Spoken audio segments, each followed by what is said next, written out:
So it is day 29, I think, of quarantine. It is the 15th of April, 2020, and I am here in my parents' spare bedroom making videos because what else do I have time to do? Like, what else am I going to do with my time? I don't really know. Oh my god. There Sorry. My closet is like right here.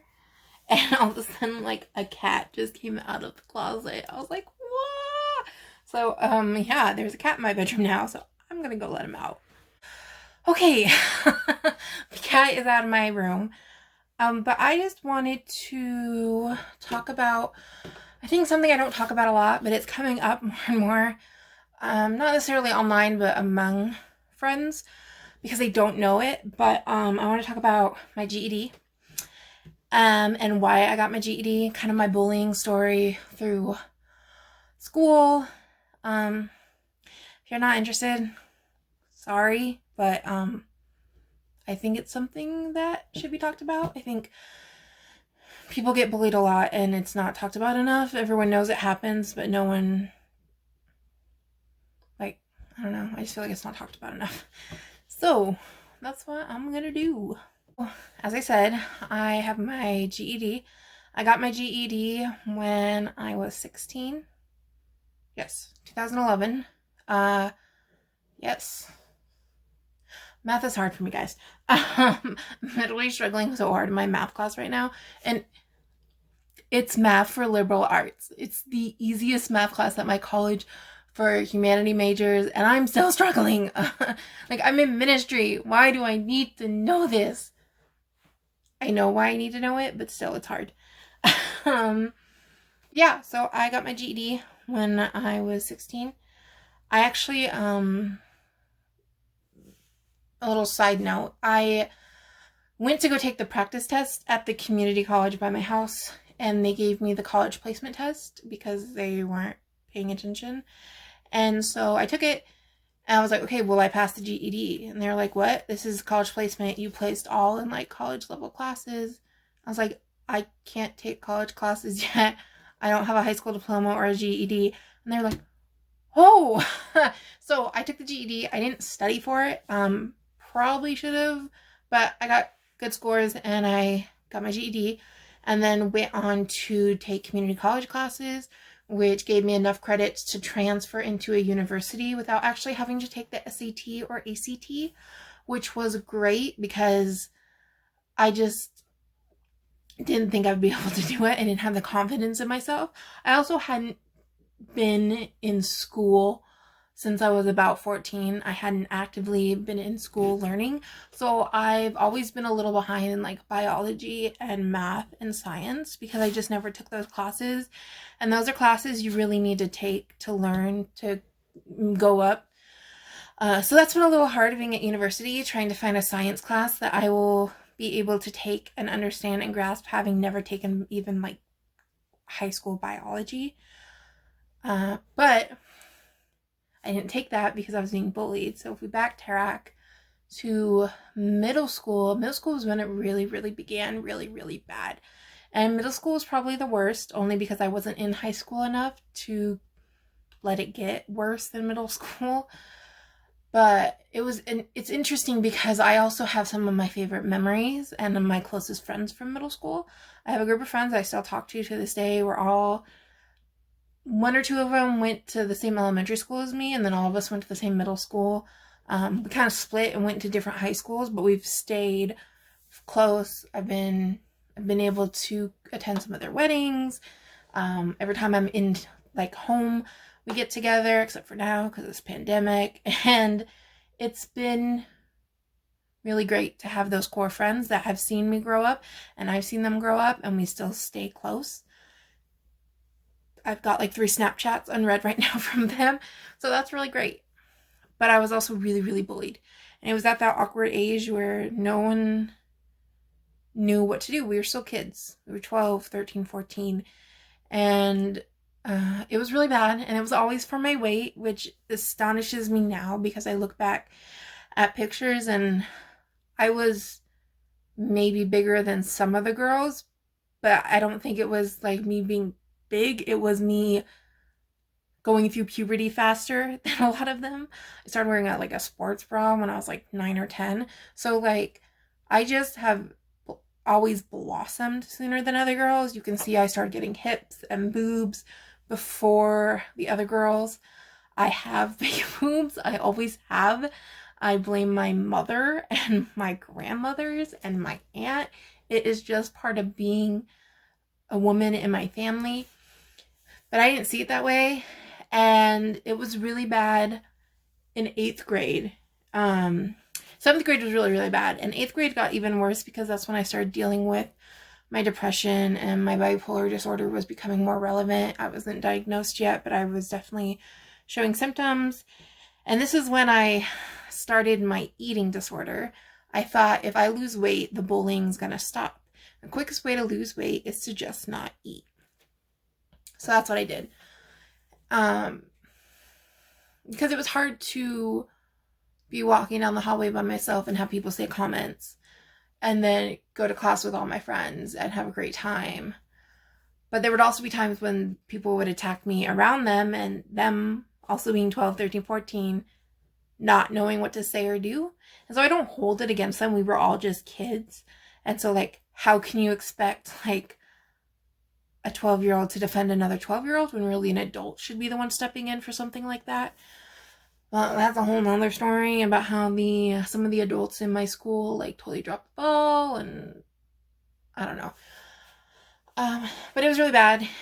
I remember once in 7th grade, this kid was berating me for my weight. I told him to fuck off, which is like, I think the first time I ever said the F word, and he spit gum in my hair. And it was really awkward because my friend was like, he spit gum in your hair. But he was like, class had just started, and so he's trying to whisper it to me. And finally I was like, I have no idea what you're saying. You've said it like 7 times. I still don't know what you're saying. I'm going to brush it off. And then going to my next class in math and going like this and feeling it like underneath and wanting to get up and go to the bathroom to cut it out, but not knowing how I was going to get like a pair of scissors because I didn't have any. And so I sat in class and like tore out a chunk of my hair on the bottom and like shoved it in the desk. I apologize to anyone who ever found that. But it was just like, oh my God, like this is horrible. Yeah, people just were really mean, and I'm not gonna go into details, like super details, just because I think for me, a part of it, I've like locked it inside my brain and I just don't talk about it and deal with it. But that is one I will always remember. I remember being in show choir and performing and people laughing. I remember doing the talent show for my middle school. So the whole middle school watched the talent show and I sang. And so many people were like, you were so good, you were so good, you were so good. And then there was the bully and his friends laughing that I was too fat to be on stage and the stage was going to break. Jokes on them because we did it in the auditorium, so there was no stage.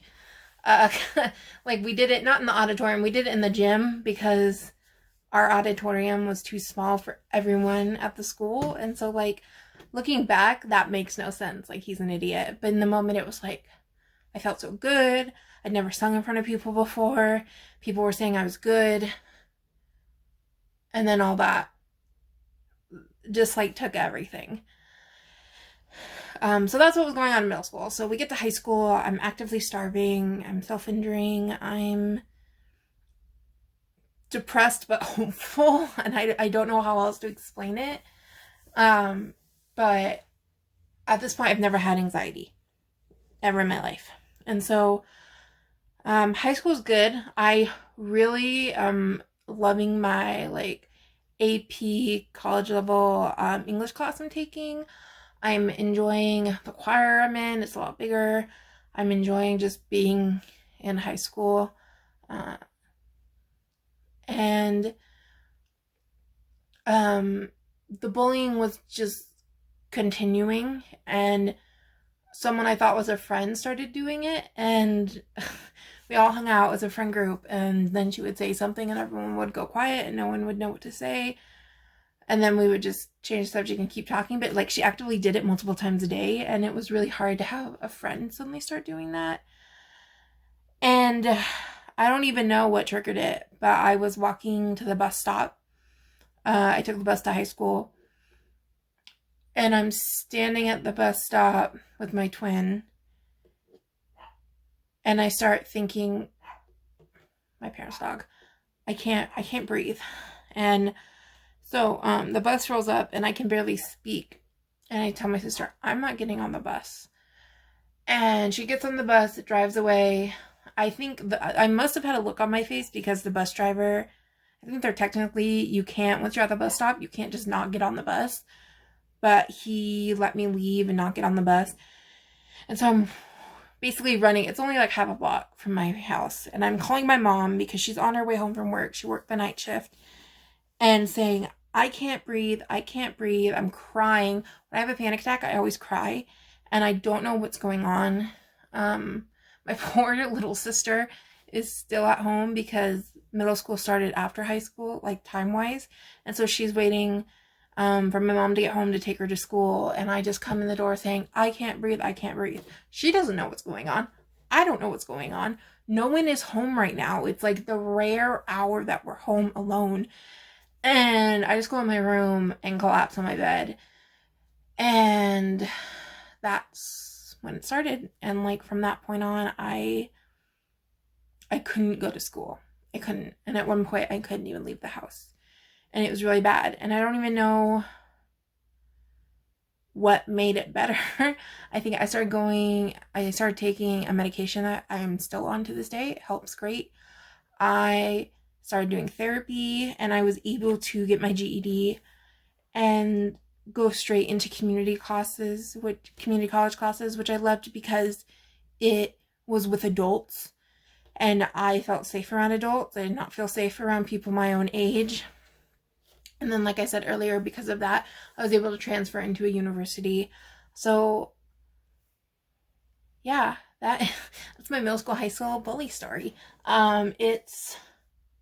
It's been interesting. I'm now 26, and most people who graduate at my university are 22, but it worked for me, and I've been able to like take care of my shit and continue on with my education, which has always been top priority for me. I think that's why it was so hard for me to get the GED, because I was like, no, I want a high school diploma. Having it in my head that it was so much better. But the GED has worked. I'm still in college. It didn't prevent me from going to college. You can get your GED and like take your SAT and go straight to a university if you want. Like, it's not like, oh, you got your GED, you got the easy way out, so you can't go to college. It doesn't work that way. It's the same. I don't care what anyone says. Employers look at it and it's the same. That's why when you fill out an application, it says GED/high school diploma. They don't care. They don't make you specify. They just care that you have one or the other. So yeah, so now I'm in college. I'm going to graduate in December, and I'm pumped. Yeah, I hope you guys are surviving quarantine. I am, slowly but surely. I'm gonna go do math homework, even though, like I said, I hate it. I'm not good at it. And we're gonna see how it goes. Last night I was very frustrated and like almost threw my book out in the garbage, but didn't do it, so I'm gonna try it again. But I will talk to you guys later. Bye.